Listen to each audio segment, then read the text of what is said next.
ಸ್ನೇಹಿತರೆ, ಒಂದು ರೂಮ್ನಲ್ಲಿ ಮರಿಗಳನ್ನ ಹಾಕ್ಬಿಟ್ಟು ಒಂದು 100 ಅಥವಾ 200 ಬಲ್ಪ್ನ ಹಾಕ್ಬಿಟ್ಟು ಬಿಡಿ. ಅವಕ್ಕೆ ಬೇಕಾಗಿರೋ ಟೈಮಲ್ಲಿ ಹೋಗಿ ಹೀಟನ್ನ ತಗೊಳುತ್ತೆ, ಬೇಡದೇ ಇರೋ ಟೈಮಲ್ಲಿ ತಣ್ಣಗಾಗೋದಕ್ಕೆ ಈ 2 ಫಾರ್ಮುಲಾ ಸಾಕು ಸ್ನೇಹಿತರೆ. ಈ 2 ಮೆಥಡನ್ನು ನೀವೇನಾದರೂ ಉಪಯೋಗ ಮಾಡಿಬಿಟ್ರೆ ನಿಮ್ಮ ಒಂದು ಫಾರಮ್ ಅಥವಾ ನಿಮ್ಮ ಮನೆಯಲ್ಲಿ ಸಾಕಿರೋಂಥ ಕೋಳಿಗಳು ಯಾವುದೇ ಕಾರಣಕ್ಕೂ ಸಾಯೋದಿಲ್ಲ. ನಾನು ಕಂಡಿಡ್ಕೊಂಡಿರೋ ಅಂತಹದ್ದು ಇದು ಸ್ನೇಹಿತರೆ. ಎಲ್ಲರಿಗೂ ನಮಸ್ಕಾರ. ನೋಡಿ, ನಾನು ಇವತ್ತು ಒಂದು ಟಾಪಿಕ್ಕು, ಯಾವ ಟಾಪಿಕ್ಕು ಅಂತಂದರೆ, ಯಾರು ಈ ಮನೆ ಹತ್ರ ಸಣ್ಣ ಮಟ್ಟದಲ್ಲಿ ಒಂದು 50-100 ನಾಟಿ ಕೋಳಿ ಸಾಕಾಣಿಕೆ ಮಾಡ್ತಾರೋ, ಕಡಿಮೆ ಪ್ರಮಾಣದಲ್ಲಿ ಕೋಳಿ ಸಾಕಾಣಿಕೆ ಮಾಡ್ತಾರೋ ಅಂಥವರು ಈಗ ಈ ವಾತಾವರಣದಲ್ಲಿ ಕೋಲ್ಡ್ ವೆದರ್ಗೆ 1-2 ಮರಿಗಳು ಸಾಯ್ತಾ ಇರ್ತವೆ, ಅಥವಾ ನೀವು ಬೇರೆ ಜಾಗದಿಂದ ನಿಮ್ಮ ಒಂದು ಫಾರ್ಮ್ಗೆ ಜಾಗಕ್ಕೆ ಕೋಳಿ ಮರಿಗಳು ತಂದರೆ ಸಾಯ್ತಾ ಇರ್ತವೆ. ತುಂಬ ಕಂಪ್ಲೇಂಟ್ ಇರುತ್ತೆ ಈ ಕೋಳಿ ಮರಿ ಯಾಕೆ ಸಾಯ್ತವೆ ಅಂತ, ಅದನ್ನು ಹೇಳ್ಬಿಡ್ತೀನಿ ನೋಡಿ.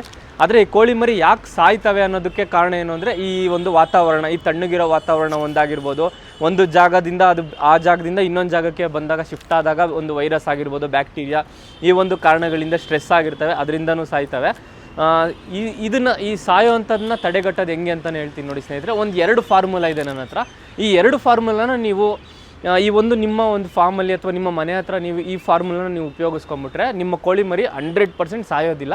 ನಾನು ಕಂಡಿಡ್ಕೊಂಡಿರೋಂತಹ ಒಂದು ಫಾರ್ಮುಲಾ ಇದು. ನಾನು ಮರಿಗಳನ್ನ ತಂದು ನನ್ನ ಹತ್ರನೂ ಮರಿಗಳು ಸಾಯ್ತಾಯಿದ್ವು.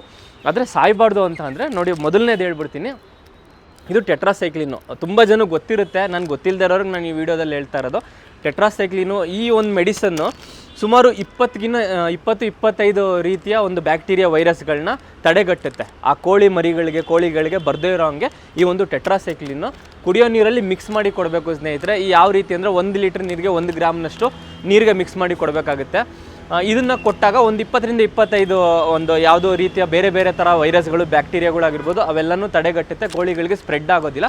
ಒಂದು ಸ್ಟಾರ್ಟಿಂಗು ಬೇರೆ ಜಾಗದಿಂದ ನಿಮ್ಮ ಒಂದು ಜಾಗಕ್ಕೆ ತಂದಾಗ ಮರಿಗಳನ್ನ ಒಂದು 3 ದಿನ ಕೊಡಿ, ಕಂಟಿನ್ಯೂಸ್ ಆಗಿ 3 ದಿನ ಸಾಕು. ಆಮೇಲೆ ತಣ್ಣಗಿರೋ ನೀರು ಕೊಡಬೇಡಿ, ಆದಷ್ಟು ಬೆಚ್ಚಗಿರಬೇಕು ನೀರು, ಈ ವಾಮ್ ಆಗಿರಬೇಕು ನೀರು. ಬೆಚ್ಚಗಿರೋ ಅಂಥ ನೀರಿಗೆ ಇದನ್ನು ಮಿಕ್ಸ್ ಮಾಡಿ ಕುಡಿಸಿ ಸ್ನೇಹಿತರೆ. ಆದಷ್ಟು ಈ ರೋಗಗಳು ಇವೆಲ್ಲ ತಡೆಗಟ್ಟುತ್ತೆ. ಮತ್ತು ನಿಮ್ಮ ಹತ್ರನೂ ಸಾಕಿದರೆ, ನೀವೇನಾದರೂ ಸಾಕಿದರೆ ಮರಿಗಳು ಅವಕ್ಕೂ ರೋಗ ಬರ್ದಿರೋ ಥರನೂ ತಡೆಯುತ್ತೆ. ಇದು ವ್ಯಾಕ್ಸಿನೇಷನ್ ಥರನೂ ವರ್ಕ್ ಮಾಡುತ್ತೆ ಇದು. ಮತ್ತು 10 ದಿನಕ್ಕೆ ಒಂದು ಸಲ ಆದ್ರೂ ನಿಮ್ಮ ಹತ್ರ ಇರೋ ದೊಡ್ಡ ಕೋಳಿಗಳಿಗೂ ಕೊಡಿ. ಈ ನಾಟಿ ಕೋಳಿಗಳಿಗೂ ರೋಗ ಬರಲ್ಲ ಅಂತ ತುಂಬ ಜನ ಹೇಳ್ತಾರೆ, ಬಟ್ ಬರುತ್ತೆ. ನಾಟಿ ಕೋಳಿಗೂ ಜ್ವರ ಬರೋದು, ಕೋಲ್ಡ್ ಆಗೋದು, ಈ ಥರ ವಾತಾವರಣ ತುಂಬ ಕೋಲ್ಡ್ ಇದೆ. ಮನುಷ್ಯರಿಗೆ ನಮಗೆ ತಡ್ಕೊಳ್ಳೋದಕ್ಕಾಗ್ತಿಲ್ಲ, ಅಷ್ಟು ಕೋಲ್ಡ್ ಇದೆ ವಾತಾವರಣ. ಹಂಗಾಗಿ ನೀವು ಸಾಕಿರೋಂಥ ನಾಟಿ ಕೋಳಿಗಳಿಗೂ ಇದನ್ನು 10 ದಿನಕ್ಕೆ ಒಂದು ಸಲ ಆದರೂ ನೀರು ಜೊತೆ ಕೊಡಿಸಿ. ಎರಡನೇದು ಹೇಳ್ಬಿಡ್ತೀನಿ ನೋಡಿ, ಬಲ್ಪ್. ಈ 100 ಅಥವಾ 200 ವ್ಯಾಟ್ಸ್ ಬಲ್ಪ್ ಬರುತ್ತಲ್ಲ, ಈ ಒಂದು ಮಾಮೂಲಿ ಹಳೆ ಅವಾಗ ಬರ್ತಿದ್ದಲ್ಲ ಮುಂಚೆ ಥರ ಇನ್ಕ್ಯಾಂಡಿಸೆಂಟ್ ಬಲ್ಪು, ಆ ಥರದೊಂದು ಬಲ್ಪನ್ನ ತೊಗೊಂಡು ಒಂದು ಜಾಗದಲ್ಲಿ ನಿಮ್ಮ 1-2 ತಿಂಗಳು ಒಳಗಿರೋಂಥ ಕೋಳಿ ಮರಿಗಳಿಗೆ ನಾನು ಹೇಳ್ತಾ ಇರೋದು. 2 ತಿಂಗಳು ಒಳಗೆ ಇರೋವಂಥವು, 2 ತಿಂಗಳು ದಾಟಿದರೆ ಅವು ಎಂಥ ವಾತಾವರಣ ಇದ್ರೂ ಅವು ತಡ್ಕೊತವೆ. ಅವಕ್ಕೆ ಯಾವುದೇ ಒಂದು ರೀತಿ ಜಾಗ ವಾತಾವರಣಕ್ಕೆ ಅವು ಅಡ್ಜಸ್ಟ್ ಆಗ್ತವೆ.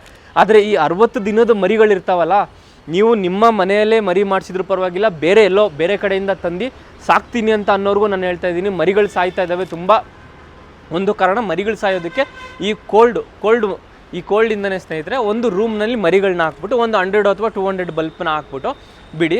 ಮತ್ತು ಇನ್ನೂ ಒಂದು ಹೇಳ್ತೀನಿ ನೋಡಿ, ಆ ಬಲ್ಪ್ ಹಾಕಿದಾಗ ಒಂದು ಸುತ್ತ ಕವರ್ ಮಾಡಿಬಿಡ್ಬೇಡಿ. ಸ್ವಲ್ಪ ದೂರದಲ್ಲಿ ಒಂದು ಮೂಲೆಯಲ್ಲಿ ಬಲ್ಪ್ ಹಾಕ್ಬೇಕಾಗುತ್ತೆ. ನೀವು ಹೆಂಗೆ ಅಂತ ನೀವು ವೀಡಿಯೋದಲ್ಲಿ ನೋಡ್ತಾ ಇರ್ತೀರ ನೋಡಿ. ನೀವು ಒಂದು ಮೂಲೆಯಲ್ಲಿ ಬಲ್ಪ್ ಹಾಕಿದಾಗ ಅವಕ್ಕೆ ಬೇಕಾಗಿರೋ ಟೈಮಲ್ಲಿ ಹೋಗಿ ಹೀಟನ್ನು ತಗೊಳುತ್ತೆ, ಬೇಡದೇ ಇರೋ ಟೈಮಲ್ಲಿ ತಣ್ಣಗಾಗೋದಕ್ಕೆ ಸಪ್ರೇಟಿಗೆ ದೂರ ಹೋಗಿ ಕೂತ್ಕೊಳ್ಳುತ್ತೆ. ಆ ಥರ ದೂರದಲ್ಲಿ ಹಾಕಿ, ಒಂದು ಕಡೆ ಕೋಲ್ಡ್ ಇರಬೇಕು, ಒಂದು ಕಡೆ ಬಲ್ಪು ಹೀಟ್ ಬರಬೇಕು. ಈ 2 ಫಾರ್ಮುಲಾ ಸಾಕು ಸ್ನೇಹಿತರೆ. ಈ 2 ಮೆಥಡನ್ನು ನೀವೇನಾದರೂ ಉಪಯೋಗ ಮಾಡಿಬಿಟ್ರೆ ನಿಮ್ಮ ಒಂದು ಫಾರಮ್ ಅಥವಾ ನಿಮ್ಮ ಮನೆಯಲ್ಲಿ ಸಾಕಿರೋಂಥ ಕೋಳಿಗಳು ಯಾವುದೇ ಕಾರಣಕ್ಕೂ ಸಾಯೋದಿಲ್ಲ. ನಾನು ಕಂಡಿಡ್ಕೊಂಡಿರೋ ಅಂತಹದ್ದು ಇದು. ಅವಕ್ಕೆ ಕೋಳಿಗಳಿಗೆ ಹೀಟ್ ಬೇಕು, ಇನ್ನೊಂದು ವೈರಸ್ ಬೇಗ ಅಟ್ಯಾಕ್ ಆಗುತ್ತೆ. ಆ ವೈರಸ್ ಅಟ್ಯಾಕ್ ಆಗದೆ ಇರೋದಕ್ಕೆ ಈ ಟೆಟ್ರಾಸೈಕ್ಲಿನ್ ಪೌಡರ್ನ ಉಪಯೋಗಿಸಬೇಕು. ಇದು ಎಲ್ಲಿ ಸಿಕ್ಕುತ್ತೆ ಅಂತ ಅಂದರೆ, ನಿಮ್ಮ ಊರು, ಜಿಲ್ಲೆ, ತಾಲೂಕುಗಳ ವೆಟರ್ನರಿ ಮೆಡಿಕಲ್ ಶಾಪಲ್ಲಿ ಸಿಕ್ಕುತ್ತೆ ನೋಡಿ. ಮತ್ತೆ ಹೇಳ್ತಾ ಇದ್ದೀನಿ, ಈ ವೆಟರ್ನರಿ ಮೆಡಿಕಲ್ ಪಶು ಆರೋಗ್ಯ ಕೇಂದ್ರ, ಏನು ಔಷಧಿ ಕೇಂದ್ರಗಳಿರ್ತಾವಲ್ಲ, ಅಂಥ ಜಾಗಕ್ಕೆ ಹೋಗಿ ಕೇಳಿ ಟೆಟ್ರಾಸೈಕ್ಲಿನ್ ಕೊಡಿ ಅಂತ. 100 ರೂಪಾಯಿ ಪ್ಯಾಕೆಟ್ ಇದಷ್ಟೇ ನೋಡಿ. ಇದೊಂದು ಪ್ಯಾಕೆಟು ನೀವು ಕೋಳಿ ಮರಿ ತರೋಕ್ಕೂ ಮುಂಚೆನೇ ಇದನ್ನು ನಿಮ್ಮ ಫಾರ್ಮಲ್ಲಿ ತಂದು ಇಟ್ಕೊಬೇಕಾಗುತ್ತೆ ಸ್ನೇಹಿತರೆ.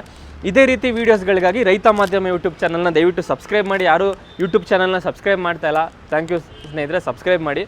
ಮತ್ತು ಇದೇ ಥರ ಇನ್ನೊಂದು ಬೇರೆ ವಿಷಯನ ತೊಗೊಂಡು ನೆಕ್ಸ್ಟ್ ವೀಡಿಯೋದಲ್ಲಿ ಬರ್ತೀನಿ. Thank you.